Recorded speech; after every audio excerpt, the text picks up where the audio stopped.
அதில் நேற்று அவருடைய கொள்கை பரப்பு செயலாளர் சொல்கிறார் பாருங்க, எங்கள் கட்சியினுடைய அமைப்பு அவங்களுக்கு தெரியும், திமுக தலைவருக்கு.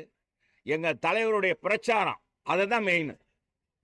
அந்த முகத்தை தாங்க அவங்க நடிகர்ன்ற முகத்தை வச்சு ஏமாத்திடலாம், மக்களை ஏமாத்திடலான்னு எல்லா பேரும் அதே சினிமா நடிகர் கூட அந்த மாதிரி பிறப்பிட்டாங்க. அப்பா பிறப்பிட்டாங்க, இந்த மாதிரி கிளப்பிட்டாங்க.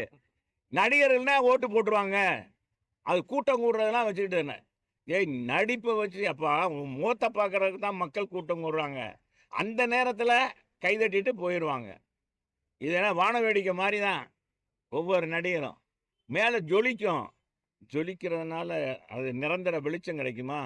நிரந்தர வெளிச்சம் கொடுக்கக்கூடியது அரசியல் இயக்கங்கள், அது கட்டமைப்பு வேணும்.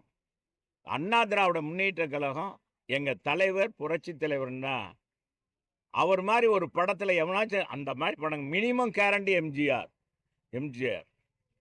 எல்லாரும் சொல்லுவாங்க மினிமம் கேரண்டி எம்ஜிஆர்னு சொல்லுவாங்க. எம்ஜி அவர் படம் எடுத்தால் எந்த முதலாளிக்கும் பாதகமே இருக்காது. இப்போ எத்தனை நடிகர் படத்தை எடுத்துட்டு தெருவில் நிற்கிறாங்க. இன்னைக்கு உச்சபட்ச நடிகர் வந்திருக்கார் இல்லையா அரசியலுக்கு, அவர் படத்தை அவர் எடுத்து எத்தனை பேர் தெருவில் நின்றுருக்காங்க, தெருவில் போயிருக்காங்க. எத்தனை எல்லா படமும் விட்டுங்க. எங்கள் தலைவர் படம் அப்படி இல்லை. அவருடைய கதை அமைப்பு எந்த படத்துலையாச்சும் தாய்மார்களுக்கு முதியவர்களுக்கு உதவி பண்ணுற மாதிரி தான் கேரக்டர் அமைப்பார். தீமைகளை எதிர்ப்பார், ஊழலை எதிர்ப்பார்.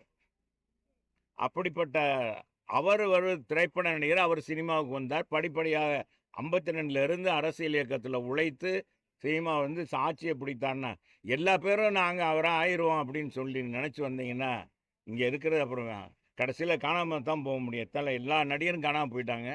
கமல்ஹாசன் ஏற்கனவே காணாமல் போயிட்டு இப்போ போய் இதை ஒரு சீட்டை வாங்கிட்டு இப்போ 15 ஃபில்டப் கொடுத்துருக்காங்க.